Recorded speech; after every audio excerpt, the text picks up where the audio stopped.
Hello friends, welcome to my YouTube channel Tanvi's study zone. आज हम रुक्मणी प्रकाशन के सेट 5 को कर रहे हैं। सेट 1 to 4 हम ऑलरेडी कर चुके हैं। आप देख रहे हैं हम इसे सिर्फ क्वेश्चन आंसर की तरह नहीं बल्कि एक्सप्लेनेशन के साथ, कंसेप्ट के साथ कर रहे हैं। जहां मैप की ज़रूरत है हम मैप को भी कवर कर रहे हैं। अभी हमने बिहार दरोगा के लिए एडुटेरिया को टेस्ट सीरीज़ को कवर करना स्टार्ट किया है। आप उस वीडियो को भी देखिए, वो भी काफ़ी हेल्पफुल होगा। बिना डिले किए आज सेट 5 को स्टार्ट करते हैं। अगर आप चैनल में नए हैं तो चैनल को सब्सक्राइब ज़रूर कर लीजिए, अपने दोस्तों के साथ शेयर कीजिए। फर्स्ट क्वेश्चन को देखते हैं। विरंजक चूर्ण बनाने के लिए किन अभिकारकों का उपयोग किया जाता है? पहले इसके एक्सप्लेनेशन को देख लेते हैं, फिर इसके ऑप्शंस को देखेंगे। विरंजक चूर्ण यानी कि ब्लीचिंग पाउडर को बनाने के लिए क्लोरीन गैस को शुष्क कैल्शियम हाइड्रोक्साइड CaOH2, इसके फॉर्मूला को भी याद रखना है, पर प्रवाहित किया जाता है। इसके रासायनिक समीकरण को देख लेते हैं। 2CaOH2 + 2Cl2 जो हमारा बनता है वो CaOCl2 यानी कि calcium hypochloride, calcium chloride and water. जो कैल्शियम हाइपोक्लोराइड होता है, जिसको हम विरंजक चूर्ण कहते हैं, वो एक जीवाणुनाशक के रूप में भी यूज़ होता है। इसका उपयोग घरों में और उद्योगों में किया जाता है। तो विरंजक चूर्ण बनाने के लिए किन अभिकारकों का उपयोग होता है? तो क्लोरीन गैस और शुष्क कैल्शियम हाइड्रोक्साइड।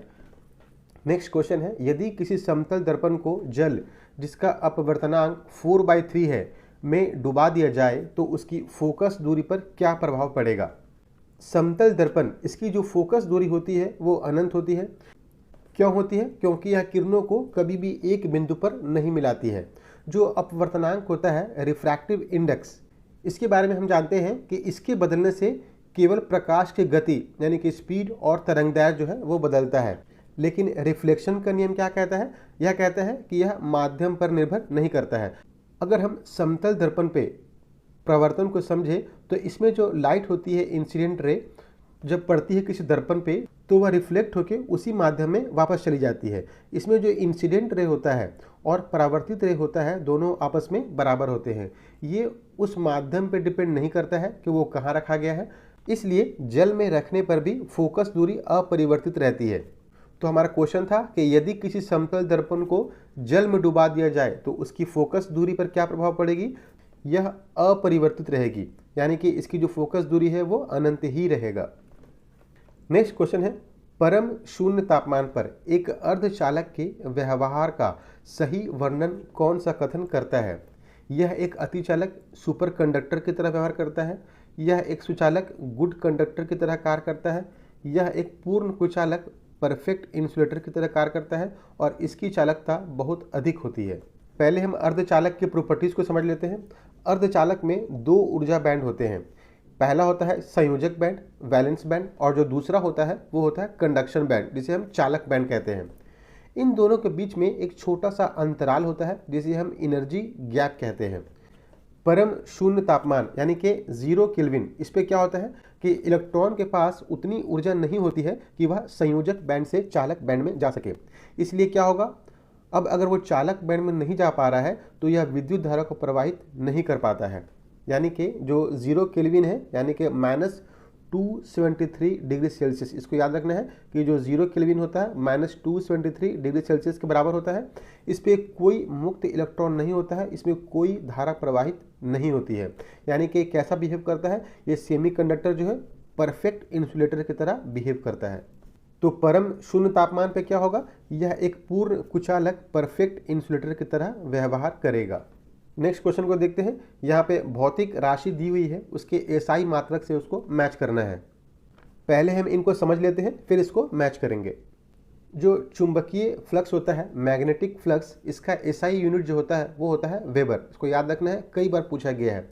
यह होता क्या है? यह किसी सतह से गुजरने वाली कुल चुंबकीय रेखाओं की संख्या को दर्शाता है। मतलब ये क्या दर्शाता है? तो चुंबकीय रेखाओं की संख्या।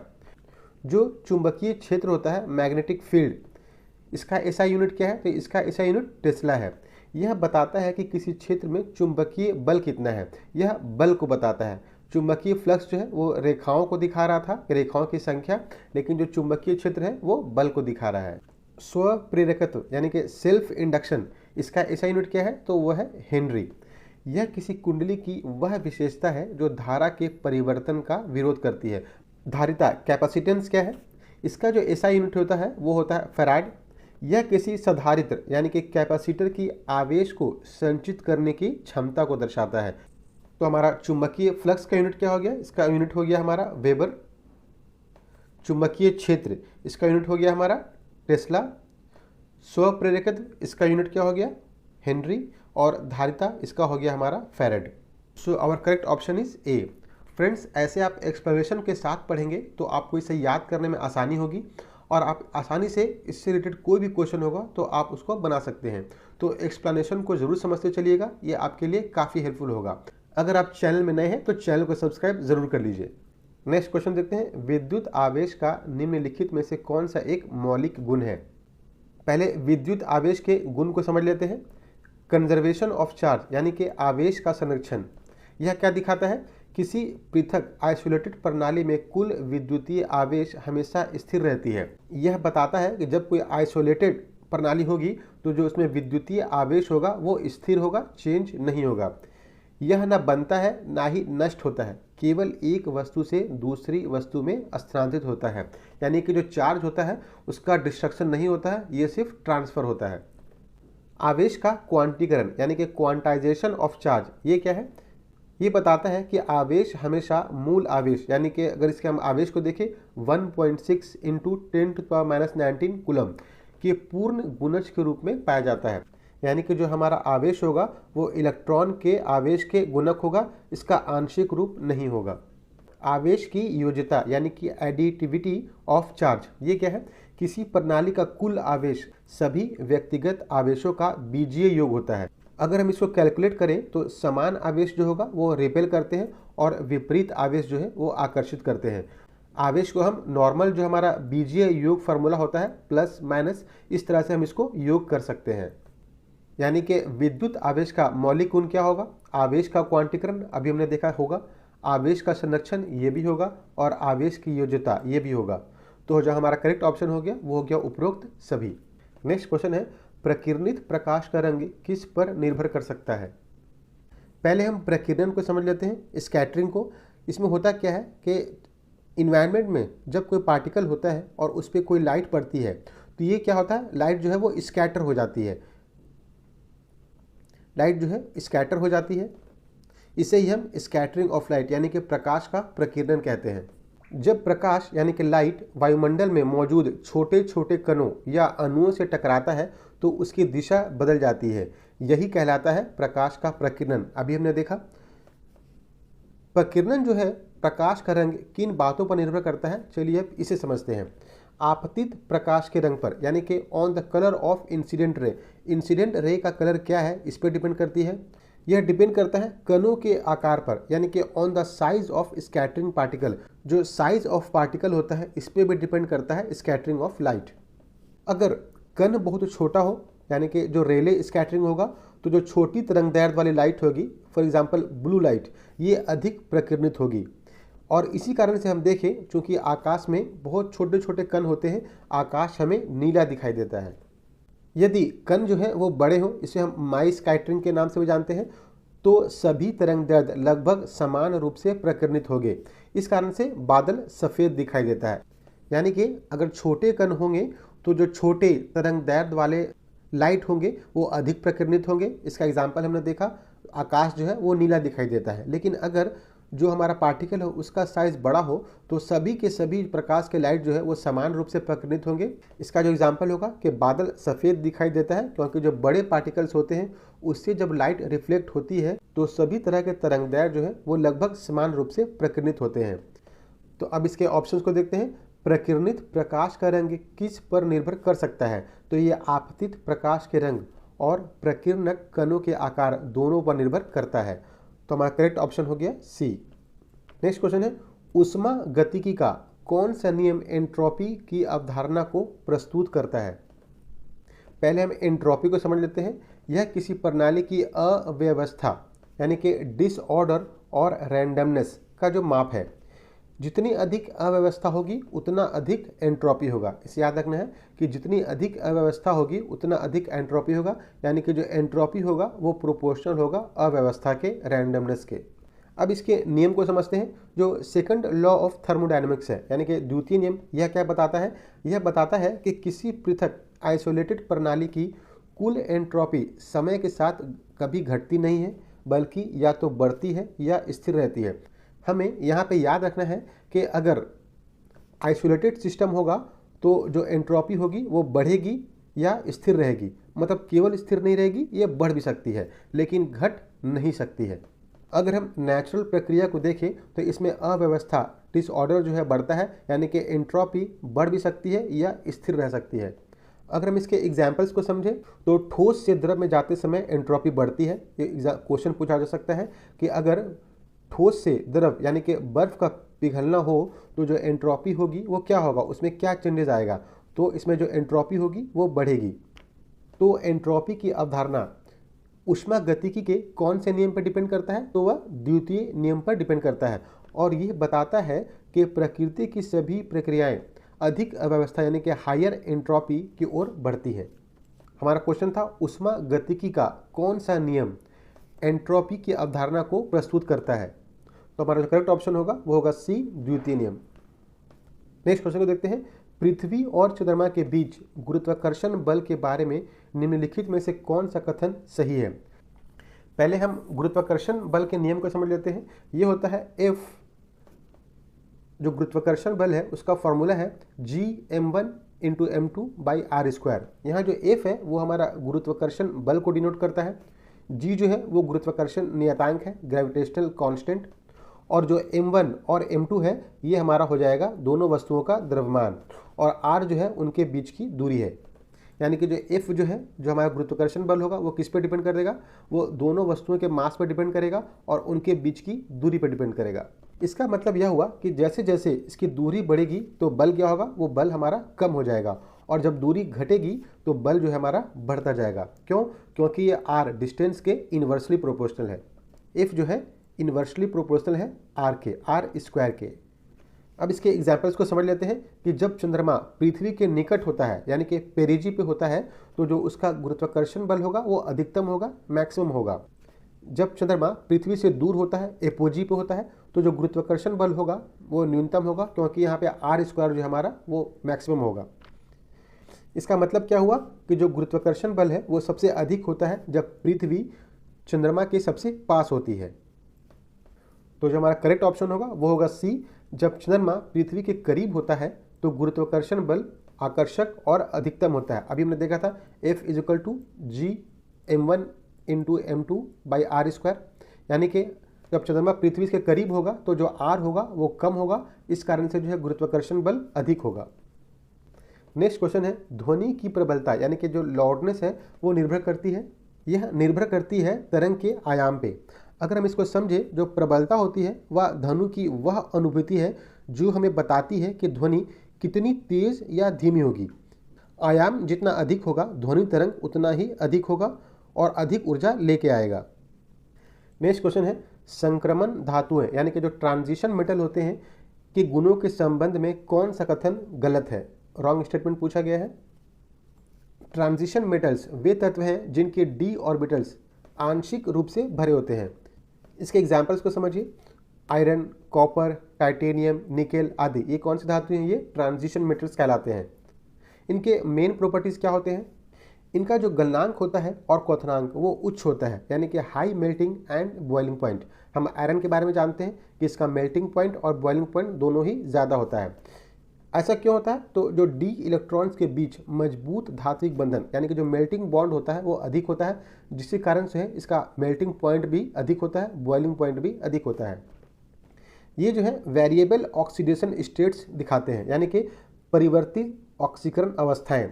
यह क्यों होता है? d ऑर्बिटल्स की उपस्थिति के कारण वे कई वैलेंस स्टेट्स दिखाते हैं। ये कैसा कंपाउंड्स बनाते हैं? तो ये कलर्ड कंपाउंड्स बनाते हैं और अच्छे उत्प्रेरक गुड कैटलिस्ट्स होते हैं। अब इनके ऑप्शंस को देखते हैं। ट्रांजिशंस मेटल के गुणों के बारे में, वे परिवर्ती ऑक्सीकरण अवस्थाएं दर्शाते हैं। ये स्टेटमेंट सही है। वे सामान्यतः रंगीन यौगिक बनाते हैं, अभी हमने देखा सही है। ये अच्छे उत्प्रेरक होते हैं, ये भी सही है। वे सामान्यतः कम गलनांक और क्वथनांक वाली नरम धातुएं होती हैं, अभी हमने देखा था। इसका एग्जाम्पल Fe, इसका जो गलनांक होता है वो अधिक होता है, क्वथनांक भी अधिक होता है। सो ये जो स्टेटमेंट है हमारा गलत हो गया। सो और correct option is D. Next question है, निम्नलिखित में से कौन सी एक ऊष्मा शोषी यानी कि एंडोथर्मिक प्रक्रिया का प्रतिनिधित्व करती है? बर्फ का पिघलना ये जो है एंडोथर्मिक यानी कि ऊष्मा शोषी प्रक्रिया है, क्योंकि इसमें जो हीट जो है वो ऑब्जर्व होता है और देन बर्फ जो है वो पानी में पिघलता है। सो और correct option is A. Other options को देखें, जलवाष्प का संघनन, अम्ल का तनुकरण, मीथेन का दहन, ये ऊष्मा शोषी नहीं है, ऊष्मा क्षेपीय विक्रियाएं हैं। तो हमारा जो करेक्ट ऑप्शन होगा वो होगा बर्फ का पिघलना। नेक्स्ट क्वेश्चन है, जब अम्ल को जल में मिलाया जाता है तब क्या होता है? इसमें प्रति इकाई आयतन में हाइड्रोनियम आयन की जो सांद्रता है वो बढ़ जाती है, यानी कि H3O आयन की जो सांद्रता है वो बढ़ती है। पानी जो है वो अधिक अम्लीय हो जाता है। यह प्रक्रिया जो है वो ऊष्माक्षेपी होती है, इसमें हीट जो है वो निकलता है।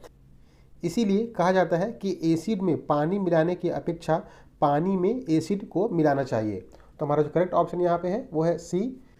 नेक्स्ट क्वेश्चन है, निम्नलिखित में से कौन सा एक आदर्श गैस की विशेषता नहीं है? आदर्श गैस जो आइडियल गैस होता है वो एक काल्पनिक गैस है जो सभी गैस नियम यानी कि बॉयल्स नियम, चार्ल्स नियम, एवोगाड्रो की पूरी तरह से पालन करता है। ये काल्पनिक है, ये प्रकृति में नेचुरली नहीं पाया जाता है। आदर्श गैस की अगर मुख्य विशेषताओं को देखें तो ये गैसों के अणुओं का आयतन जो होता है इनका नगण्य होता है, यानी कि मॉलिक्यूल्स जो होते हैं वो बहुत छोटे होते हैं और स्वयं का कोई निश्चित आयतन नहीं होता है।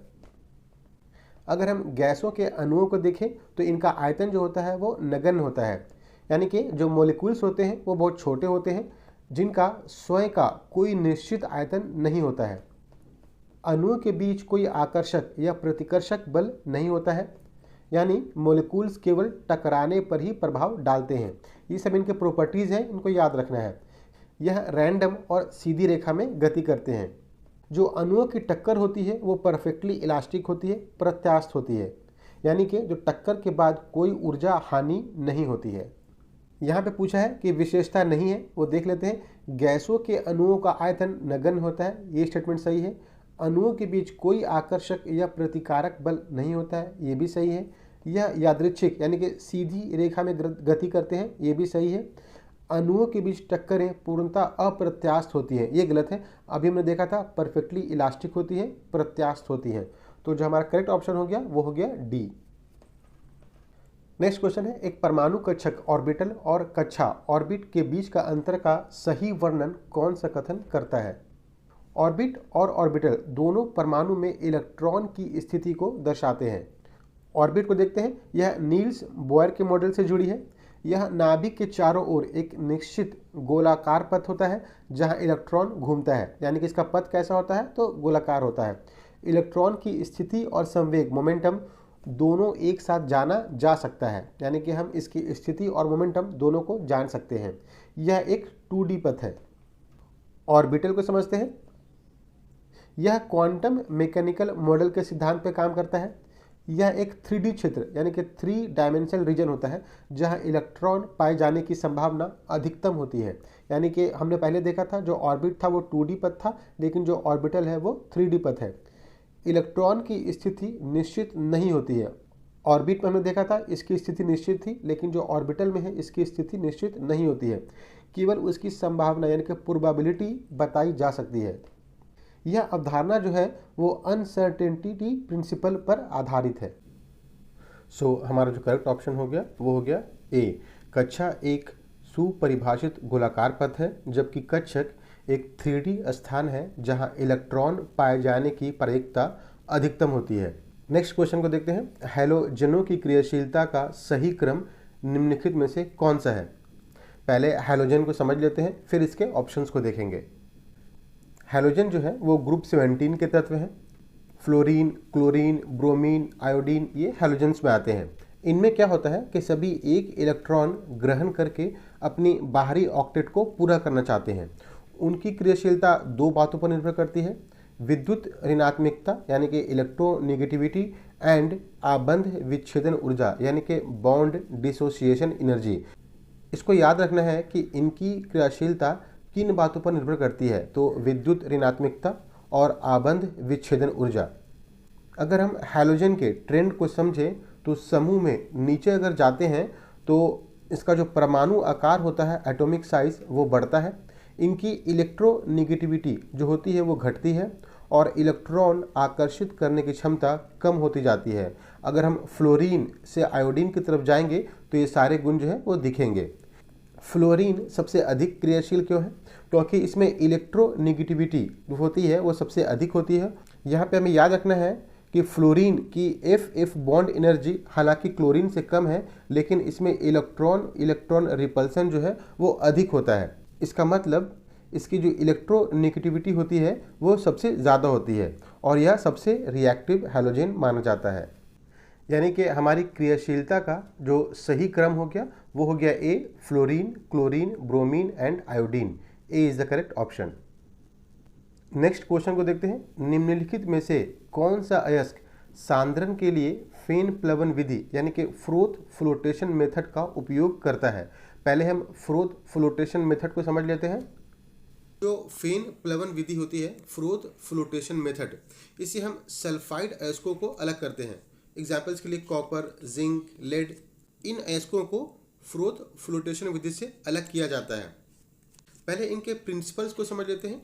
यह विधि अयस्कों के कणों और अशुद्धियों की तेल और पानी के प्रति अलग अलग अभिक्रियाशीलता यानी कि एफिनिटी पर डिपेंड करता है। सल्फाइड अयस्क ये तेल से भीगते हैं और जो अशुद्धियाँ होती हैं जिन्हें हम गैंग कहते हैं ये पानी से भीगती हैं। यहाँ पे हमें एक टर्म को याद रखना है कि अगर पूछा जाए कि अयस्कों में गैंग क्या है तो वो अशुद्धि है। यानी कि इस कारण से जो अयस्क होते हैं वो झाग देते हैं, फ्रोथ देते हैं और ऊपर आ जाते हैं और जो अशुद्धियाँ हैं वो नीचे रह जाती हैं। अन्य अयस्कों के शुद्धिकरण को भी समझ लेते हैं। अभी हमने देखा था सल्फाइड अयस्क फ्रोथ फ्लोटेशन मेथड। जो ऑक्साइड अयस्क होते हैं उनको हम मैग्नेटिक सेपरेशन विधि के द्वारा अलग करते हैं और जो बॉक्साइड होते हैं उनको लीचिंग के द्वारा। सो यहाँ पे हमारा जो करेक्ट ऑप्शन हो गया सी, गैलेना। अभी हमने देखा था जो सल्फाइड अयस्कों को फ्रोथ फ्लोटेशन मेथड के द्वारा अलग किया जाता है। नेक्स्ट क्वेश्चन है, ओ रक्त समूह वाला व्यक्ति किसी भी अन्य रक्त समूह वाले व्यक्ति को रक्त दान कर सकता है? जो इसका रीजन दिया गया है, ओ रक्त समूह वाले व्यक्तियों के आरबीसी पर ए या बी प्रतिजन यानी कि एंटीजेंस होते हैं। ओ रक्त वाले जो व्यक्ति होते हैं उनको हम सार्वभौमिक दाता कहते हैं। क्यों कहते हैं? ये किसी भी ए बी ओ रक्त समूह यानी कि ए बी या ओ वाले व्यक्ति को अपना रक्त दे सकते हैं। यहाँ पे एंटीजन क्या होता है? यह लाल रक्त कोशिकाओं यानी कि आरबीसी की सतह पर विशेष प्रोटीन या शर्करा होते हैं जिन्हें हम प्रतिजन कहते हैं। तो अगर पूछा जाए कि एंटीजन क्या है तो ये प्रोटीन है। कहाँ पाए जाते हैं? तो आरबीसी के ऊपर पाए जाते हैं। रक्त समूह जो ओ होता है इस पर कोई भी प्रतिजन नहीं होता है। ये आसानी से किसी भी व्यक्ति को रक्त डोनेट कर सकते हैं। तो हमारा जो बी स्टेटमेंट है कि ओ रक्त वाले समूह व्यक्तियों के आरबीसी पर ए और बी प्रतिजन होते हैं वो गलत हो गया। अभी हमने देखा कि इस पर प्रतिजन नहीं होते हैं, लेकिन जो ए स्टेटमेंट है वो सही है क्योंकि ये किसी भी व्यक्ति को रक्त दान कर सकता है। तो हमारा जो ऑप्शन हो जाएगा वो हो जाएगा सी, ए सत्य है लेकिन आर असत्य है।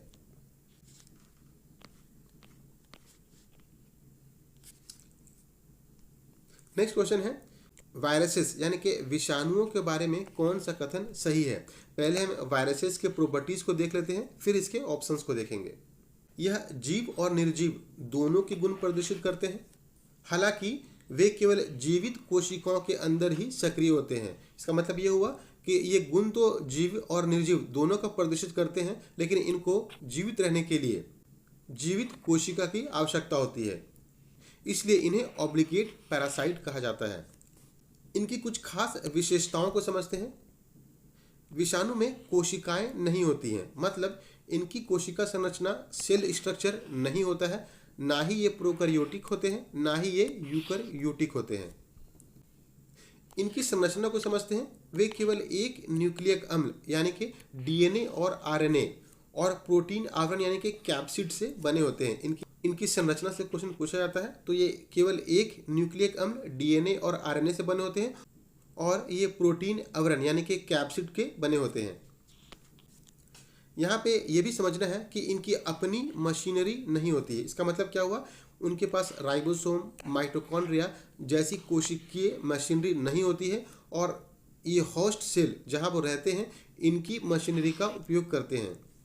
वायरस जो है वो जीवित कोशिका के बाहर एक निष्क्रिय यानी कि इनएक्टिव क्रिस्टल की तरह रहते हैं। हमें इनके उपचार के लिए यहाँ समझना है कि जो एंटीबायोटिक दवाएं होती हैं वो विषाणुओं पर असर नहीं करती हैं। इसीलिए कहा जाता है कि जो एंटीबायोटिक दवाइयाँ होती हैं वो खुद से नहीं लेना चाहिए, क्योंकि यहाँ पे जो हमारा डिसीज़ है वो वायरस के कारण है या बैक्टीरिया के कारण है, पहले इसका जानना ज़रूरी है। जो एंटीबायोटिक दवाई होंगी वो विषाणु पर असर नहीं करेंगी। क्यों नहीं करेंगी? क्योंकि वो बैक्टीरिया की तरह चयापचय का काम नहीं कर पाती हैं। अब इनके ऑप्शंस को देखते हैं। वे अविकल्पी परजीवी यानी कि ऑब्लिगेट पैरासाइट्स हैं, अभी हमने देखा था करेक्ट स्टेटमेंट। उनके पास उनकी अपनी कोशिका मशीनरी होती है, ये स्टेटमेंट गलत है। इनके पास माइटोकॉन्ड्रिया, राइबोसोम्स नहीं होता है। वे प्रोकैरियोटिक कोशिकाएं हैं, ये भी हमने देखा था। ना ही ये यूकैरियोटिक है, ना ही ये प्रोकैरियोटिक है। वे एंटीबायोटिक दवाइयों के प्रति संवेदनशील है, अभी हमने देखा था। इनका उपचार एंटीबायोटिक दवाइयों से नहीं किया जा सकता है। तो हमारा जो करेक्ट ऑप्शन हो गया वो हो गया ए। नेक्स्ट क्वेश्चन है, मानव में निषेचन की प्रक्रिया के संबंध में निम्नलिखित में से कौन सा कथन गलत है? यह समानता फैलोपियन ट्यूब में होता है, ये स्टेटमेंट सही है। जो निषेचन होता है वो फैलोपियन ट्यूब में होता है। एक्रोजोम से निकलने वाले एंजाइम अंडाणु में शुक्राणु के प्रवेश में मदद करते हैं, ये स्टेटमेंट सही है। एक शुक्राणु के प्रवेश के बाद जोना पेलुसिडा अन्य शुक्राणुओं की प्रवेश को रोकता है, ये भी स्टेटमेंट सही है। निषेचन के परिणाम स्वरूप एक द्विगुणित युग्मक यानी कि डिप्लॉयड गेमेट्स का निर्माण होता है। यहाँ पे हम याद रखना है कि डिप्लॉयड गेमेट्स का नहीं, डिप्लॉयड जाइगोट का निर्माण होता है। सो जो हमारा गलत ऑप्शन हो गया वो हो गया डी। नेक्स्ट क्वेश्चन को देखते हैं। यहाँ पे पादप उत्तक दिए हैं और उसका जो प्राथमिक कार्य है वो हमें बताना है, उससे हमें मैच करना है। जो मृदु तक हो गया, इसका जो कार्य हो गया वो हो गया भंडारण और प्रकाश संश्लेषण। जो कोलेन चाइमा हो गया, जिसे हम स्थूल कोण उत्तक कहते हैं, ये हो गया लचीला यांत्रिक सहारा। जो स्क्लेन चाइमा हो गया, इसका काम हो गया यांत्रिक शक्ति। और जो जाइलम हो गया, ये हो गया हमारा जल संवहन। यहाँ पे हमें ये भी याद रखना है कि जो पैरेन्चाइमा और कोलेनचाइमा है वो जीवित कोशिकाएं हैं, जबकि स्क्लेरेन्चाइमा ये डेड कोशिका है। जाइलम मुख्यतः डेड कोशिका है, लेकिन जाइलम पैरेन्चाइमा जो होता है वो जीवित कोशिका है। यहाँ पे जो हमारा करेक्ट ऑप्शन हो गया वो हो गया सी। नेक्स्ट क्वेश्चन है, निम्नलिखित में से कौन सा संघ कार्डेटा की एक विशेषता का सही वर्णन करता है? पहले हम संघ कार्डेटा यानी कि फाइलम कॉर्डेटा की मुख्य विशेषताएं देख लेते हैं, फिर इसके ऑप्शंस को देखेंगे। कॉर्डेटा संघ के जीवन में किसी न किसी चरण में निम्न 4 विशेषताएं अवश्य पाई जाती हैं। कौन कौन सी, इन्हें देख लेते हैं। नोटोकार्ड। नोटोकार्ड जो होता है यह एक लचीली जड़ जैसी संरचना होती है जो शरीर के पिछले भाग यानी कि डॉर्सल साइड में पाई जाती है। यह जीव को सहारा सपोर्ट प्रदान करता है। तो हमें याद रखना है, जो नोटोकॉर्ड होता है वो शरीर के पिछले भाग में पाई जाती है और इसकी संरचना कैसी होती है, तो लचीली होती है। दूसरा हो गया खोखला तांत्रिक रज्जु यानी कि डॉर्सल हॉलो नर्व कॉर्ड। यह क्या है, यह रज्जु शरीर की पीठ यानी कि डॉर्सल साइड की ओर स्थित होता है। इसकी स्थिति को याद रखना है। उन्नत जीवों में यह मस्तिष्क और मेरुरज्जु यानी कि ब्रेन और स्पाइनल कॉर्ड का रूप लेती है। जो हमारा ग्रसनी छिद्र होता है ये गले के भाग में पाई जाने वाले छिद्रों की एक श्रृंखला होती है। जल में रहने वाले जीवों में इनका कार्य श्वसन का होता है। हम जानते हैं कि जो ग्रसनी छिद्र होती है इनका काम क्या होता है, जल में रहने वाले जीवों में श्वसन का काम करना। नेक्स्ट है पश्च गुदा पुच्छ पोस्ट एनल टेल। यह क्या है, यह गुदा एनस के पीछे फैली हुई पूंछ जैसी संरचना होती है। यह संतुलन व गति में मदद करती है। तो जो हमारा पूंछ होता है वो किस में मदद करता है, संतुलन और गति में। कुछ और इंपॉर्टेंट तथ्य को जान लेते हैं। कॉर्डेटा जो है इसमें तांत्रिक रज्जु डॉर्सल यानी कि जो पीठ की ओर होती है, जबकि अकशेरुकी जीवों में यह वेंट्रल यानी कि पेट की ओर होती है। ये बायोलॉजिकली सिमेट्रिकल होते हैं और क्लोज्ड सर्कुलर सिस्टम जो है इनमें पाया जाता है। अब इसके ऑप्शंस को देख लेते हैं। एक पृष्ठीय खोखला तांत्रिक रज्जु की उपस्थिति, ये इनके स्टेज में है। अरीय सम्यता, अभी हमने देखा था बायलेटरल सम्यता होती है। एक खुला परिसंचरण तंत्र, अभी हमने देखा था क्लोज्ड परिसंचरण तंत्र। कूटगुहा स्यूडोकोलम की उपस्थिति, ये भी गलत है क्योंकि इसमें कूटगुहा नहीं गुहिका यानी कि यूकोयुलोमेट्स होते हैं, कूटगुहा नहीं होते हैं। So our correct option is A. Next question है, प्लाज्मा झिल्ली के तरल मोजाइक मॉडल यानी कि फ्लूइड मोसाइक मॉडल के बारे में कौन सा कथन असत्य है। हमें याद रखना है कि जो असत्य स्टेटमेंट है वो पूछ रहा है। फ्लूइड मोसाइक मॉडल ये सिंगर और निकोलसन ने दिया था, ये भी हमें याद रखना है। जो प्लाज्मा मेम्ब्रेन होते हैं, प्लाज्मा झिल्ली का फ्लूइड मोसाइक मॉडल ये बताता है कि यह तरल फ्लूइड और मोज़ेक की प्रकृति की झिल्ली होती है जो लचीली, फ्लेक्सिबल और गतिशील डायनामिक होती है, ना कि कठोर या स्थिर। यानी कि ये बताता है कि इसकी संरचना कैसी होती है, तो वो फ्लेक्सिबल होती है, डायनामिक होती है। इनके की पॉइंट्स को समझ लेते हैं। जो इनकी स्ट्रक्चर होती है वो झिल्ली फॉस्फोलिपिड्स की द्विपरत यानी कि बाई लेयर से बनी होती है, जिसमें प्रोटीन अणु इधर उधर तैरते रहते हैं। जो इनकी तरलता होती है, फ्लूइडिटी, इसको समझते हैं। लिपिड्स और प्रोटीन झिल्ली में लगातार गति करते रहते हैं, इसलिए इसे हम अर्ध तरल यानी कि क्वासी फ्लूइड भी कहते हैं। इनका जो फंक्शन क्या है, इनका फंक्शन होता है चयनात्मक परिवहन, सेलेक्टिव परमेबिलिटी। ये हमें याद रखना है कि वो सेलेक्टिवली परमेबल होते हैं। और ये एंडोसाइटोसिस का भी कार्य करते हैं, मतलब कोशिका द्वारा पदार्थों को अंदर लेने का काम करते हैं। और साथ में ये कोशिका विभाजन और संचार यानी कि सेल कम्युनिकेशन का भी काम करते हैं। तो हमें याद रखना है कि यह कठोर नहीं होता है बल्कि लचीला होता है, गतिशील होता है। अब इनके ऑप्शंस को देखते हैं। यह फॉस्फोलिपिड, हमें याद रखना है कि यहाँ पे असत्य पूछा गया था। यह फॉस्फोलिपिड की एक द्विपरत से बना है, ये स्टेटमेंट सही है। प्रोटीन झिल्ली के भीतर अंतर्निहित होती है, ये भी स्टेटमेंट सही है। यह प्रकृति में कठोर और स्थिर होता है, अभी हमने देखा था ये लचीला होता है, कठोर नहीं होता है।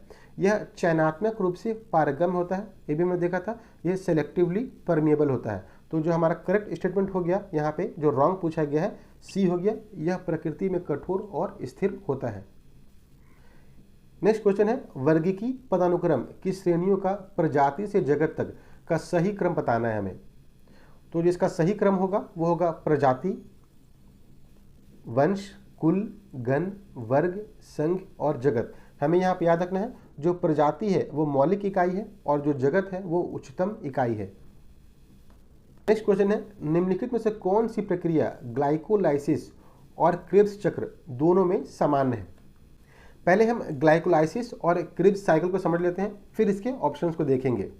दोनों में जो एक समान प्रक्रिया है वो है सबस्ट्रेट लेवल फॉस्फोराइलेशन। इसे याद रखना है, सबस्ट्रेट लेवल फॉस्फोराइलेशन। ये होता क्या है कि यह एक चयापचयी यानी कि मेटाबॉलिक प्रक्रिया होती है और इसमें क्या बनता है, तो एटीपी बनता है। हमें याद रखना है इसमें किसका निर्माण होता है, तो एटीपी का निर्माण होता है। जो ग्लाइकोलाइसिस होता है यह कोशिका द्रव यानी कि साइटोप्लाज्म में होती है और यहाँ 2 एटीपी का सीधा निर्माण होता है, यानी कि यहाँ ग्लाइकोलाइसिस में एटीपी का निर्माण होता है। जो क्रिब्स साइकिल होता है, साइट्रिक एसिड साइकिल भी कहते हैं, यह माइटोकॉन्ड्रिया में होता है। इसके प्लेस को याद रखना है कि जो क्रिब्स साइकिल होता है वो माइटोकॉन्ड्रिया में होता है, जबकि जो ग्लाइकोलाइसिस होता है वो साइटोप्लाज्म में होता है। इसमें जीटीपी जो बाद में एटीपी में बनता है, यानी कि इसमें भी क्या बनता है, तो एटीपी बनता है। हमें यह भी याद रखना है कि जो क्रिब्स साइकिल होता है इसमें ऑक्सीजन की डायरेक्ट आवश्यकता नहीं होती है, वे ऑक्सीजन से बने उत्पादों का यूज़ करते हैं एटीपी बनाने में। तो यहाँ पे ऑक्सीजन की आवश्यकता जो हो गई वो दोनों में समान नहीं होगी। सबस्ट्रेट लेवल फॉस्फोराइलेशन अभी हमने देखा दोनों में समान है। कार्बन डाइऑक्साइड का जो उत्पादन होता है वो केवल क्रिब्स साइकिल में होता है, ये भी हमें याद रखना है। और FADH2 का उत्पादन जो है ये भी सिर्फ क्रिब्स साइकिल में होता है, ग्लाइकोलाइसिस में नहीं होता है। सो हमारा जो यहाँ पे करेक्ट ऑप्शन हुआ वो हो गया B, substrate level phosphorylation. Next question है, जेनेटिक कोड के संबंध में निम्नलिखित में से कौन सा कथन सही है। एक कोडोन एक से अधिक अमीनो अम्ल के लिए कोड कर सकता है, ये गलत है। कूट सार्वभौमिक यूनिवर्सल नहीं है, ये स्टेटमेंट गलत है, ये यूनिवर्सल है। AUG प्रारंभन कोडोन है और मेथियोनीन के लिए कोड करता है, ये स्टेटमेंट जो है हमारा सही है। कूट में अति व्यापन यानी कि ओवरलैपिंग होती है, ये भी स्टेटमेंट गलत है। इसमें ओवरलैपिंग नहीं होती है, ये नॉन ओवरलैपिंग होती है। नेक्स्ट क्वेश्चन है, प्लास्टिक कचरे के पर्यावरणीय प्रभाव का कौन सा कथन गलत वर्णन करता है? हमारा जो गलत ऑप्शन है वो है, यह आसानी से विघटित होकर मिट्टी को समृद्ध करता है। ये स्टेटमेंट जो है हमारा गलत है, बाकी स्टेटमेंट जो है हमारे वो सही है। नेक्स्ट क्वेश्चन है, यहाँ पर्यावरणीय शब्द दिया हुआ है और उससे कौन से रसायन संबंधित है, उससे हमें मैचिंग करना है। जो हमारा जैव आवर्धन हो गया, जिसको हम कहते हैं बायो मैग्निफिकेशन, ये हो गया हमारा डीडीटी और पारा। सुपोषण जो हो गया, इसे हम यूट्रोफिकेशन भी कहते हैं, ये हो गया हमारा नाइट्रेट और फॉस्फेट। जो अम्ल वर्षा हो गया, एसिड रेन, ये हो गया हमारा सल्फर डाइऑक्साइड और नाइट्रस ऑक्साइड। और ओजोन की जो क्षरण हो गई वो होता है क्लोरोफ्लोरोकार्बन के कारण। सो हमारा जो करेक्ट ऑप्शन होगा वो होगा सी। नेक्स्ट क्वेश्चन है, किसी अज्ञात विलयन में लाल लिटमस पत्र नीला हो जाता है। यदि इस विलयन में फिनोफ्थलीन सूचक डाला जाए तो रंग परिवर्तन क्या होगा? यहाँ पे हमें ध्यान देखना है कि जो लाल लिटमस पत्र है वो नीला हो गया, यानी कि जो हमारा सॉल्यूशन है, विलयन है, वो कैसा है, तो वो क्षारीय है। क्षारीय विलयन का जो पीएच मान होता है वो 7 से अधिक होता है और अम्लीय विलयन का 7 से कम होता है। जो न्यूट्रल विलयन होते हैं उनका पीएच मान 7 होता है। जो हमारा फिनोफ्थलीन है ये एक सिंथेटिक सूचक है, जिसका उपयोग जो है हम अम्ल क्षार जानने के लिए करते हैं। इस सूचक में रंग परिवर्तन के नियम है। अगर विलयन अम्लीय होगा तो जो फिनोफ्थलीन है वो रंगहीन रहेगा, और अगर क्षारीय होगा तो फिनोफ्थलीन का जो रंग होगा वो गुलाबी होगा। अभी हमने देखा कि ये लाल लिटमस पत्र को नीला करता है, यानी कि ये क्षारीय है, तो जो हमारा रंग होगा वो हो जाएगा हमारा बी, गुलाबी हो जाएगा। नेक्स्ट क्वेश्चन है, स्पेक्ट्रम शब्द का सर्वप्रथम प्रयोग किसने किया था जब उन्होंने सूर्य के प्रकाश को प्रिज्म से गुजारकर रंगों की पट्टी प्राप्त की थी? ये जो थे वो आइजैक न्यूटन थे। इसमें हुआ क्या था, जो प्रिज्म से इन्होंने देखा कि जब प्रिज्म से सनलाइट पार करती है तो वो 7 रंगों में बट जाती है। इनके सीक्वेंस को भी याद रखते हैं। नीचे से अगर हम जाएं तो violet, indigo, blue, green, yellow, orange and red, ये 7 रंगों में बट जाता है। तो हमारा जो करेक्ट ऑप्शन यहाँ पे है वो है आइजैक न्यूटन। नेक्स्ट क्वेश्चन है, www, HTML और HTTP का आविष्कार किस संगठन में हुआ था? ये हुआ था सर्न में। सर्न क्या है, तो ये यूरोपियन न्यूक्लियर रिसर्च सेंटर है। इसका जो हेडक्वार्टर है वो स्विट्जरलैंड में है। इसके हेडक्वार्टर से क्वेश्चन पूछे जाते हैं मैचिंग में कि सर्न का हेडक्वार्टर कहाँ है, तो स्विट्जरलैंड है।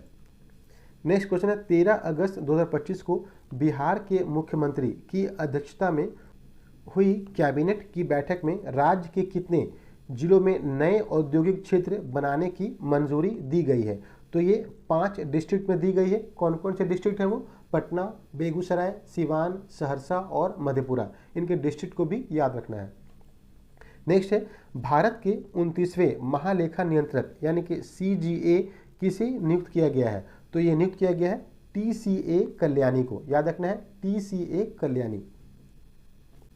नेक्स्ट क्वेश्चन है, ग्लोबल AICT इंडेक्स 2025 में मुंबई को किस स्थान पे रखा गया है? तो जो मुंबई को रखा गया है वो हमारा 27वां स्थान।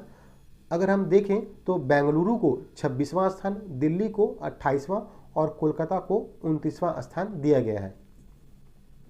नेक्स्ट क्वेश्चन है, 11 अगस्त 2025 तक ऑपरेशन अलर्ट किस भारतीय अर्धसैनिक बल द्वारा चलाया जा रहा है? तो ये चलाया गया था सीमा सुरक्षा बल यानी कि BSF के द्वारा। और ये कहाँ चला गया था? तो राजस्थान में चलाया गया था, पाकिस्तान बॉर्डर के साथ। नेक्स्ट है, हाल ही में किस राज्य के जंगलों में दुर्लभ ब्लू पिंकलिंग मशरूम की खोज हुई है? तो ये खोज हुई है तेलंगाना के जंगल में। अगर हम इस मशरूम प्रजाति को जानें तो ये मुख्य रूप से न्यूजीलैंड में पाया जाता है और इसे हम ब्लू मशरूम भी कहते हैं।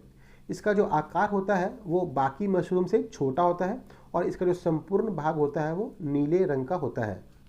नेक्स्ट क्वेश्चन है, वाई द कॉन्स्टिट्यूशन मैटर्स नामक पुस्तक किसके द्वारा लिखी गई है?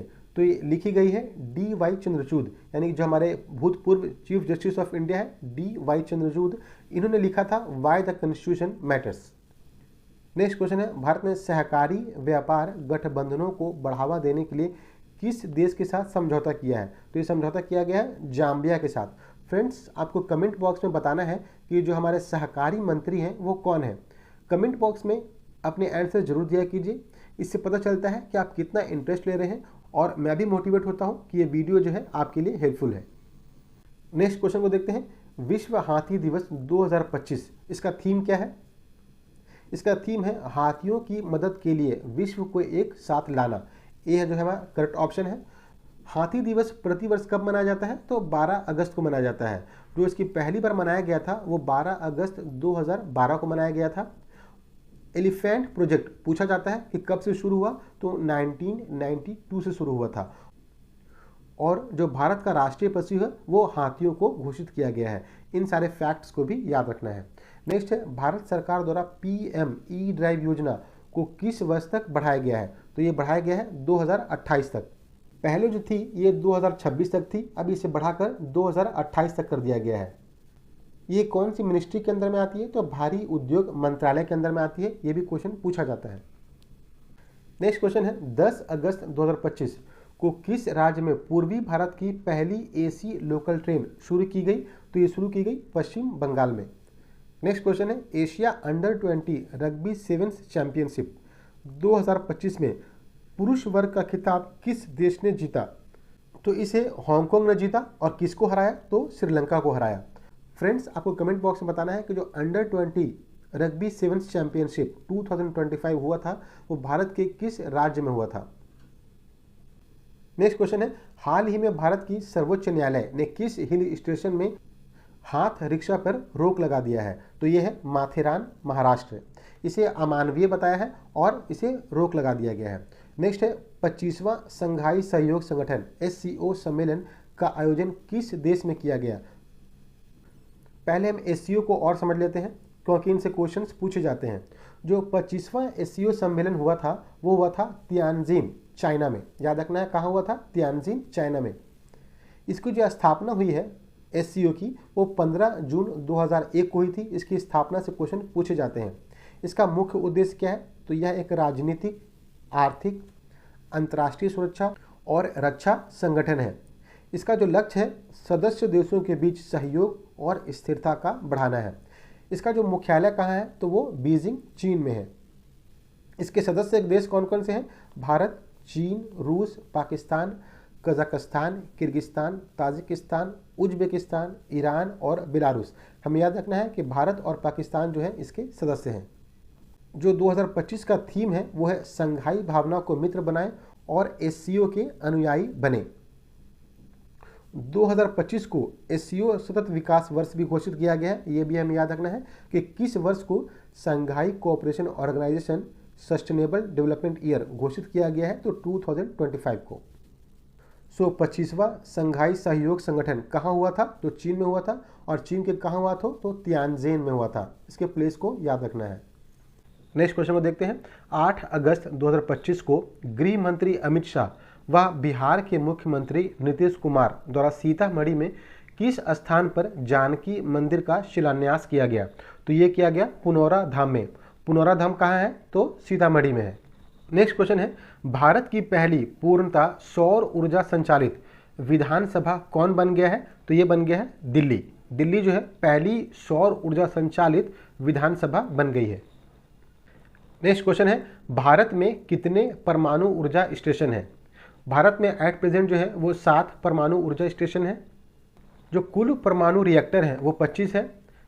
अप्रैल 2025 के आंकड़ों के हिसाब से इनकी जो कुल स्थापित क्षमता है वो 8,880 मेगावाट और ये कुल विद्युत उत्पादन का लगभग 3% योगदान देता है। ये पूछा जाता है कि जो टोटल इलेक्ट्रिसिटी प्रोडक्शन है इसमें परमाणु ऊर्जा का योगदान कितना है? तो 3% है। हमारा जो भारत का पहला परमाणु क्षेत्र बना कहाँ बना? तो तारापुर में बना। और किसकी सहायता से बना? तो अमेरिका की सहायता से बना। और कब बना? तो 1969 में। फैक्चुअल क्वेश्चंस में ये सब पूछे जाते हैं इसलिए इंपॉर्टेंट है। भारत के प्रमुख नाभिकीय ऊर्जा को देख लेते हैं। काकरापार गुजरात, कलपक्कम तमिलनाडु, नरोरा उत्तर प्रदेश, कैगा कर्नाटक, तारापुर महाराष्ट्र, कुडनकुलम तमिलनाडु और जो रावत भाटा है वो हो गया हमारा राजस्थान। नेक्स्ट क्वेश्चन है, भारत में पहला समाचार पत्र कहाँ से प्रकाशित हुआ? तो ये हुआ था कलकत्ता से। हिक्की बंगाल गैजेट के नाम से ये जाना जाता था। इसे हम बंगाल गजट के नाम से भी जानते हैं। और इसे प्रकाशित करने का श्रेय किसे जाता है? तो जाता है जेम्स ऑगस्टस हिक्की को। नेक्स्ट क्वेश्चन है, ब्रिटिश शासनकाल में कलकत्ता मदरसा की स्थापना किसके द्वारा किया गया था? तो ये किया गया था वॉरेन हॉस्टिंग के द्वारा। नेक्स्ट क्वेश्चन है, भारतीय संविधान के किन अनुच्छेदों के अंतर्गत समानता के अधिकार का उल्लेख है? तो ये आर्टिकल 14 to 18 जो है वो समानता के अधिकार को बताता है। नेक्स्ट क्वेश्चन है, प्रथम लोकसभा के प्रथम उपाध्यक्ष कौन बने थे, कौन नियुक्त किए गए थे? तो ये किए गए थे M.A. अयंगर। जो प्रथम लोकसभा के प्रथम अध्यक्ष थे वो थे G.V. मावलंकर। ये भी हमें याद रखना है। नेक्स्ट क्वेश्चन है, टिहरी बांध किस नदी पर बना है? टिहरी बांध किस नदी पर बना है? तो भगीरथी नदी पर बना है। और ये कहाँ है? तो उत्तराखंड में है। नेक्स्ट क्वेश्चन है, मुख्य चुनाव आयुक्त का कार्यकाल होता है, ये होता है 6 वर्ष और 65 ईयर्स। मुख्य चुनाव आयुक्त जो है वो एक संवैधानिक संस्था है। ये भी हमें याद रखना है कि ये कॉन्स्टिट्यूशन बॉडी है।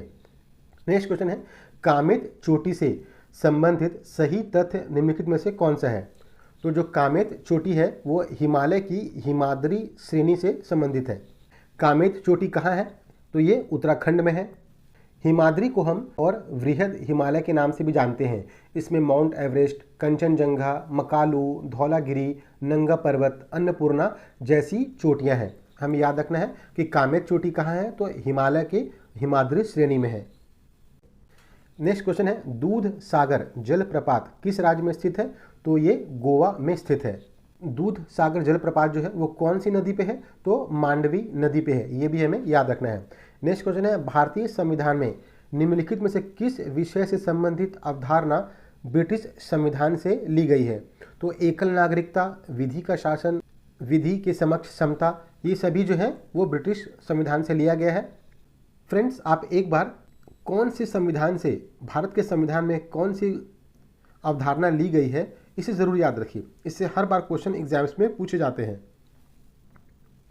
सेवा क्षेत्र किसी अर्थव्यवस्था के डैश का एक हिस्सा है। तो ये सेवा क्षेत्र जो हो गया हमारा वो हो गया तृतीय क्षेत्र, तृतीय क्षेत्र का पार्ट है।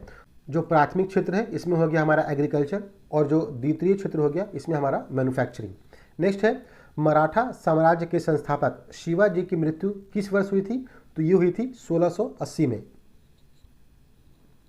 इनका जो जन्म है वो 1627 में हुआ था। कई जगह पे 1630 भी लिखा गया है। नेक्स्ट क्वेश्चन है, 1953 में पहला पिछड़ा वर्ग आयोग किसकी अध्यक्षता में नियुक्त किया गया था? तो ये किया गया था काका कालेलकर की अध्यक्षता में। नेक्स्ट क्वेश्चन है, मिश्रित अर्थव्यवस्था का अर्थ क्या है? तो ये जो होती है वो सार्वजनिक तथा निजी क्षेत्रों की सह अस्तित्व, इसको हम मिश्रित अर्थव्यवस्था कहते हैं। नेक्स्ट क्वेश्चन है, पाक जल मरुमध्य निम्न में से किनको अलग करता है? पाक जल मरुमध्य जो है वो भारत और श्रीलंका के बीच में है। पाक स्टेट जो है भारत की कौन सी स्टेट से बॉर्डर लगाती है? तो तमिलनाडु से बॉर्डर लगाती है। ये भी हमें याद रखना है। जो हमारा करेक्ट ऑप्शन हो गया वो हो गया भारत और श्रीलंका। नेक्स्ट क्वेश्चन है, औरंगजेब ने किस सिख गुरुओं की हत्या करवाई? तो औरंगजेब ने हत्या कराई थी गुरु तेग बहादुर की। गुरु तेग बहादुर जो थे वो सिखों के 9वें गुरु थे, जिनकी 1675 में औरंगजेब की आज्ञा पर हत्या कर दी गई थी। नेक्स्ट क्वेश्चन है, चक्रवात निम्नलिखित में से किस कारण से आता है? तो जो चक्रवात जो होता है वो निम्न दाब के कारण होता है, और जो एंटी चक्रवात होता है वो होता है उच्च दाब के कारण। नेक्स्ट क्वेश्चन है, भारतीय प्रतिभूति एवं विनिमय बोर्ड की स्थापना कब की गई थी? जो ये क्वेश्चन पूछ रहा है सेबी के बारे में कि सेबी की स्थापना कब की गई थी? सेबी की स्थापना जो है वो 1988 में की गई थी। हमें यहाँ पे याद रखना है कि जो सेबी है वो कॉन्स्टिट्यूशनल बॉडी नहीं है, स्टैट्यूटरी बॉडी है। यानी कि इसका जो निर्माण जो है वो वैधानिक तरीके से किया गया है, ना कि संवैधानिक तरीके से। आप कमेंट बॉक्स में बताइए कि अभी सेबी के अध्यक्ष कौन है। नेक्स्ट क्वेश्चन है, मैथिली भाषा को संविधान की 8वीं अनुसूची में किस संविधान संशोधन अधिनियम द्वारा शामिल किया गया? मैथिली भाषा को 92nd कॉन्स्टिट्यूशन अमेंडमेंट के द्वारा ऐड किया गया था 2003 में। 92 जो संविधान संशोधन था इसमें डोगरी, बोडो, मैथिली और संथाली, इनको शामिल किया गया था 8वीं अनुसूची में। याद रखना है कौन सी अनुसूची में, तो 8वीं अनुसूची में। जो 21वां संविधान संशोधन हुआ था 1967 में, इसमें सिंधी को ऐड किया गया था। और जो 71वां संविधान संशोधन अधिनियम 1992 था, इसके द्वारा मणिपुरी, नेपाली और कोंकणी इसको ऐड किया गया था। इन सबको याद रखना है, इनसे क्वेश्चंस पूछे जाते हैं। नेक्स्ट क्वेश्चन है, पश्चिमी घाट की पहाड़ियों में उत्तर से दक्षिण की ओर का सही क्रम निम्नलिखित में से कौन सा है। तो पहले इसे पश्चिमी घाट की पहाड़ियों को मैप में देख लेते हैं। तो सबसे साउथ में है वो कार्डामोम हिल्स है, जिसे हम इलायची हिल्स भी कहते हैं। उसके बाद अन्नामुडी, देन अन्नामलाई, देन दोदाबटा। इनके सीक्वेंस को याद रखना है, ये बार बार क्वेश्चंस पूछे जाते हैं। आप ईस्टर्न घाट के भी माउंटेन्स को याद रखिए, इनको क्रोनोलॉजी में नॉर्थ टू साउथ और साउथ टू नॉर्थ पूछा जाता है। जो उत्तर से दक्षिण हुआ हमारा, हमने भी मैप में देखा, सबसे पहले ऊपर नीलगिरी, देन अन्नामलाई, और जो कार्डामोम था इलायची वो सबसे नीचे था। जो हमारा करेक्ट ऑप्शन हो जाएगा वो हो जाएगा सी। नेक्स्ट क्वेश्चन है, सिंधु घाटी के निवासियों को किस धातु का ज्ञान प्राप्त नहीं था। तो सिंधु घाटी के जो निवासी थे इन्हें लोहा का ज्ञान प्राप्त नहीं था। नेक्स्ट क्वेश्चन है, निम्नलिखित में से कौन सा एक सुल्तान अशोक के टोपरा स्तंभ को दिल्ली लाया था। तो ये थे फिरोज शाह तुगलक। नेक्स्ट क्वेश्चन है, संगम साहित्य में मूवेंदार में कौन 3 राज्य का वर्णन है। तो मूवेंदार में चोल, चेर और पांड्या इनका वर्णन किया गया है। नेक्स्ट क्वेश्चन है, अली नगर की संधि का संबंध किससे है। अली नगर की जो संधि हुई थी वो ईस्ट इंडिया कंपनी और सिराजुद्दौला के बीच में हुई थी। कब हुई थी, तो 9 फरवरी 1757 को। हमारा करेक्ट ऑप्शन हो गया बी। नेक्स्ट क्वेश्चन है, व्यापकत्व का सिद्धांत यानी कि डॉक्ट्रिन ऑफ लैप्स से कौन संबंधित है। तो लॉर्ड डलहौजी जो है इससे संबंधित है। इस नीति के तहत जो सर्वप्रथम राज्य का विलय किया गया था वो था सतारा 1848 में। नेक्स्ट क्वेश्चन है, इंडिया डिवाइडेड पुस्तक के लेखक कौन है। तो ये लिखा है इंडिया डिवाइडेड को। नेक्स्ट क्वेश्चन है, इंडिया डिवाइडेड पुस्तक के लेखक कौन है। तो ये है डॉक्टर राजेंद्र प्रसाद, भारत के प्रथम राष्ट्रपति। अबुल कलाम आज़ाद की प्रसिद्ध पुस्तक है अल हिलाल। ये भी हमें याद रखना है, कई बार पूछा गया है। नेक्स्ट क्वेश्चन है, कांग्रेस के किस अधिवेशन में यह संकल्प पारित किया गया कि विधि के समक्ष जाति, वंश या स्त्री पुरुष का लिहाज किए बिना समानता होनी चाहिए, मतलब समानता के अधिकार की बात की गई। तो ये की गई थी कराची अधिवेशन 1931 में। फ्रेंड्स, आप कमेंट बॉक्स में ऐड कीजिए कि जो कराची अधिवेशन है इसकी अध्यक्षता किन्होंने की थी। नेक्स्ट क्वेश्चन है, फ्रांसीसी उपनिवेशों से अंतिम रूप से दास प्रथा का उन्मूलन किस वर्ष किया गया। तो ये किया गया था 1848 में। नेक्स्ट क्वेश्चन है, लोकटक झील कई बार पूछा गया क्वेश्चन है, जो तैरते द्वीपों के लिए प्रसिद्ध है, कहाँ स्थित है। तो लोकटक झील जो है वो मणिपुर में स्थित है। विश्व का एकमात्र तैरता हुआ उद्यान कैबुल लामजाओ कहाँ स्थित है। तो लोकटक झील में स्थित है। नेक्स्ट क्वेश्चन है, निम्नलिखित में से कौन हिमानी तथा उनकी स्थिति सुमेलित नहीं है। गंगोत्री उत्तराखंड सही है। जेमू जो है वो हिमाचल प्रदेश में नहीं है बल्कि सिक्किम राज्य में है। चिमायुडुंग ये सही है तिब्बत, और सियाचिन जो हो गया काराकोरम ये भी सही है। सो जो हमारा करेक्ट ऑप्शन हो गया जेमू, इसका होना चाहिए था सिक्किम। नेक्स्ट क्वेश्चन है, सुभाष चंद्र बोस अंतर्राष्ट्रीय हवाई अड्डा कहाँ स्थित है। तो ये कोलकाता में स्थित है। पटना एयरपोर्ट का क्या नाम है। तो संजय गांधी इंटरनेशनल एयरपोर्ट, ये भी हमें याद रखना है। नेक्स्ट क्वेश्चन है, वर्ष 2011 की जनगणना के अनुसार भारत में वह राज्य जहां न्यूनतम जनसंख्या घनत्व दर्ज किया गया वह है, जो न्यूनतम जनसंख्या घनत्व दर्ज किया गया वो है अरुणाचल प्रदेश। फ्रेंड्स, सेंसस से क्वेश्चंस हर साल पूछे जाते हैं। सेंसस के पीडीएफ जो है हम आपको अपने टेलीग्राम ग्रुप @तनवीर सैनिक जोन में प्रोवाइड कर देंगे। आप वहां से उसको डाउनलोड कर सकते हैं। उनमें उन्हीं तथ्यों को रखा जाएगा जो बार बार एग्जाम्स में पूछे जाते हैं। तो आप हमारे टेलीग्राम ग्रुप @तनवीर सैनिक जोन के साथ जरूर जुड़िए। इसका जो लिंक है आपको कमेंट बॉक्स में दे दिया जाएगा। फ्रेंड्स, अगर आप चैनल में नए हैं तो चैनल को सब्सक्राइब जरूर कीजिए।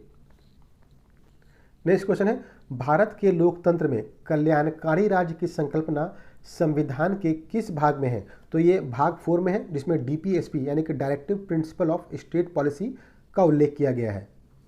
नेक्स्ट क्वेश्चन है निम्नलिखित में से कौन सा कथन लोकसभा के उपाध्यक्ष के संदर्भ में सही नहीं है। जो रॉन्ग स्टेटमेंट है वो पूछा जा रहा है। वह लोकसभा के ही सदस्यों में से चुना जाता है, सही स्टेटमेंट। उपाध्यक्ष अपने पद पर लोकसभा के कार्यकाल के दौरान रहता है, ये भी स्टेटमेंट सही है। जब अध्यक्ष का पद रिक्त होता है तो उपाध्यक्ष अध्यक्ष के रूप में कार्य करते हैं, ये भी स्टेटमेंट सही है। जब उपाध्यक्ष लोकसभा के पीठासीन अधिकारी होते हैं तब वह प्रथमता मत दे सकते हैं, ये स्टेटमेंट गलत है, वो प्रथमता मत नहीं देते हैं। सो हमारा जो करेक्ट ऑप्शन हो गया वो हो गया डी। नेक्स्ट क्वेश्चन है डाक संशोधन विधेयक में पॉकेट वीटो का प्रयोग किस राष्ट्रपति ने किया। तो ये किया था ज्ञानी जेल सिंह ने। नेक्स्ट क्वेश्चन है भारत के संविधान का अनुच्छेद 157 किससे संबंधित है। तो ये संबंधित है राज्यपाल के रूप में नियुक्ति के लिए योग्यता से। हमें याद रखना है योग्यता से रिलेटेड है। भारत का जो आर्टिकल 155 है वो ये बताता है कि जो राज्यपाल की नियुक्ति होगी वो राष्ट्रपति के द्वारा की जाएगी। नेक्स्ट क्वेश्चन है भारत में संघीय न्यायालय की स्थापना किस रिपोर्ट के द्वारा की गई। तो ये की गई थी भारत सरकार अधिनियम 1935 के द्वारा। यहाँ पे हमें याद रखना है कि जो उच्चतम न्यायालय है इसकी स्थापना 26 जनवरी 1950 को की गई थी और इसका जो उद्घाटन है वो 28 जनवरी 1950 को किया गया था। नेक्स्ट क्वेश्चन है भारत में बजट निर्माण का कार्य किया जाता है। तो ये किया जाता है वित्त मंत्रालय के द्वारा। भारत में बजट जो है वो सर्वप्रथम 18 फरवरी 1860 को जेम्स विल्सन के द्वारा प्रस्तुत किया गया था। इसीलिए विल्सन को भारत में बजटीय प्रणाली का जनक भी कहा जाता है, ये भी हमें याद रखना है। नेक्स्ट क्वेश्चन है इकाई संतुलित बजट गुणक का तात्पर्य यह है कि अगर करों में ₹1 की वृद्धि के कारण सरकारी व्यय ₹1 से बढ़ता है तो जो राष्ट्रीय आय होगा वो ₹1 से बढ़ेगा। नेक्स्ट क्वेश्चन है हॉर्नबिल फेस्टिवल भारत के किस राज्य में मनाया जाता है। तो जो हॉर्नबिल फेस्टिवल है वो भारत के नागालैंड में मनाया जाता है। नागालैंड का जो राजकीय पशु है मिथुन है, ये भी कई बार पूछा गया है, याद रखना है। नेक्स्ट क्वेश्चन है बजरंग पूनिया का संबंध किस खेल से है। तो ये कुश्ती से संबंधित है। नेक्स्ट क्वेश्चन है विश्व व्यापार संगठन यानी कि WTO का मुख्यालय कहाँ स्थित है। तो ये स्थित है जेनेवा में। नेक्स्ट क्वेश्चन है समाचार पत्र रष्ट गुफ्तार यानी कि सच बताने वाला का संबंध निम्नलिखित में से किस धर्म के सुधारों से था। तो ये था पारसी धर्म से। इससे कौन रिलेटेड है। तो जो हमारे दादा भाई नौरोजी हैं इनके द्वारा प्रकाशित किया गया था रष्ट गुफ्तार। नेक्स्ट क्वेश्चन है राष्ट्रीय ध्वज का डिजाइन किसने तैयार किया। तो ये डिजाइन तैयार किया था पिंगली वेंकैया ने। हमें ये भी याद रखना है कि संविधान सभा ने 22 जुलाई 1947 को तिरंगा झंडा को स्वीकार किया था, इस डेट को याद रखना है। नेक्स्ट क्वेश्चन है गांधी जी ने 1917 में चंपारण सत्याग्रह क्यों संचालित किया। तो ये दमनकारी नील बगान व्यवस्था के खिलाफ, इसे हम 3 कठिया सिस्टम भी कहते हैं, इसके अगेंस्ट में लॉन्च किया गया था चंपारण सत्याग्रह 1917 में। नेक्स्ट क्वेश्चन है बिहार में अधिकांश क्षेत्र में किस प्रकार की मिट्टी पाई जाती है। तो ये पाई जाती है जलोढ़ मिट्टी। फ्रेंड्स बिहार की ज्योग्राफी और हिस्ट्री के लिए स्पेशल सीरीज बनाया गया है, प्लेलिस्ट है तनवीर सेलिंग जोन में, आप उसे जरूर देखिए। इसमें आपको बहुत ही इनरिच्ड कंटेंट मिलेगा, माइंड मैप के साथ मिलेगा। तो जो तनवीर सेलिंग जोन का बिहार स्पेसिफिक प्लेलिस्ट है आप उसमें ज़रूर जाइए और बिहार से रिलेटेड जो भी वीडियो है आप उसे देखिए, वह आपके लिए काफ़ी हेल्पफुल होगा क्योंकि तथ्यों को माइंड मैप के थ्रू दिखाया गया है, तो इसे याद करने में आपको काफ़ी आसानी होगी। नेक्स्ट क्वेश्चन है बिहार की जलवायु को मुख्य रूप से किस प्रकार का माना जाता है। तो ये माना जाता है उपोष्ण कटिबंधीय। नेक्स्ट क्वेश्चन है किस नदी को उसकी विनाशकारी बाढ़ के कारण बिहार का शोक कहा जाता है। तो ये कहा जाता है कोसी नदी के कारण। नेक्स्ट क्वेश्चन है 2011 की जनगणना के अनुसार बिहार की साक्षरता दर लगभग कितनी है। तो ये है 61.8%। जो बिहार का रोहतास जिला है वो सर्वाधिक साक्षर जिला है और जो पूर्णिया है वो सबसे कम साक्षर जिला है। नेक्स्ट क्वेश्चन है बिहार के रोहतास और कैमूर जिलों में कौन सा खनिज प्रचुर मात्रा में पाया जाता है। तो अगर आप बिहार के रोहतास और कैमूर को देखेंगे तो ये विंध्याचल क्षेत्र में आता है और इसमें चूना पत्थर की जो है प्रचुर मात्रा पाई जाती है। नेक्स्ट क्वेश्चन है एक चंद्रगुप्त की शक्ति, एक समुद्रगुप्त की बहुमुखी प्रतिभा और एक अकबर की उदारता उसमें थी। यह किसने लिखा? तो ये लिखा था हेमचंद्र राय चौधरी ने। यहाँ पे ये भी याद रखना है कि विंसेंट आर्थर स्मिथ ने समुद्रगुप्त को भारत का नेपोलियन कहा। तो किन्होंने कहा? तो स्मिथ ने कहा। और किसे कहा? तो समुद्रगुप्त ने कहा। ये भी हमें याद रखना है। नेक्स्ट क्वेश्चन है, बिहार प्रांतीय किसान सभा का गठन किसने किया था जो बिहार में किसान आंदोलन का संगठित करने में महत्वपूर्ण भूमिका निभाई? तो ये थे सहजानंद सरस्वती। इसकी जो स्थापना हुई थी वो 1929 में सोनपुर मेले में हुई थी। इससे प्रेरित होकर 1936 में अखिल भारतीय किसान सभा यानी कि ऑल इंडिया किसान सभा की स्थापना की गई थी और इसके जो पहले अध्यक्ष थे वो स्वामी सहजानंद सरस्वती ही थे। नेक्स्ट क्वेश्चन है, 1923 में बिहार में गठित स्वराज दल की शाखा के अध्यक्ष कौन थे? तो जो अध्यक्ष थे वो थे नारायण प्रसाद। नेक्स्ट क्वेश्चन है पटना में सचिवालय गोलीकांड की घटना किस तारीख को हुई थी? तो ये हुई थी 11 अगस्त 1942 को। ये कब हुई थी? तो भारत छोड़ो आंदोलन के दौरान हुई थी। इसकी पीरियड को याद रखना है। और किनके कहने पर गोली चलाई गई थी? तो जो तत्कालीन मजिस्ट्रेट थे, जिला मजिस्ट्रेट WG आर्चर, इनके आदेश पर पुलिस ने निहत्थों स्टूडेंट्स के ऊपर गोली चढ़ाई थी। नेक्स्ट क्वेश्चन है, 1940 में बिहार में हुए व्यक्तिगत सत्याग्रह के प्रथम सत्याग्रही कौन थे? यहाँ बिहार में पूछा जा रहा है। तो ये थे श्री कृष्ण सिंह। अगर द्वितीय पूछा जाए तो वो थे अनुग्रह नारायण सिंह। और अगर भारत में प्रथम पूछा जाए तो वो थे विनोबा भावे और दूसरे जो थे वो थे जवाहरलाल नेहरू। इसे हम दिल्ली चलो आंदोलन के नाम से भी जानते हैं। तो फ्रेंड्स, ये था हमारा सहायक शिक्षा विकास पदाधिकारी के सेट 5 का विश्लेषण। ऐसे ही हम आगे के सेट्स को भी कवर करते रहेंगे। इसके साथ साथ हम बिहार दरोगा के लिए भी वीडियो ला रहे हैं, आप उसे भी जरूर देखिए, आपकी प्रिपरेशन में काफ़ी हेल्पफुल होगा। फ्रेंड्स, आप या तो AEDO की तैयारी कर रहे हो या बिहार दरोगा की, दोनों में ही आप दोनों GS के क्वेश्चंस को देखिए, क्योंकि GS के क्वेश्चंस लगभग सेम होते हैं।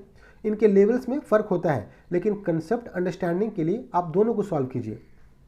होप ये वीडियो आपको पसंद आया होगा। अगर ये पसंद आया है तो चैनल को सब्सक्राइब जरूर कीजिए, अपने दोस्तों के साथ शेयर कीजिए, बेल आइकन ज़रूर दबाइए ताकि जब भी नया वीडियो आए तो इसका नोटिफिकेशन आपको सबसे पहले मिले। नेक्स्ट वीडियो तक के लिए थैंक यू फ्रेंड्स।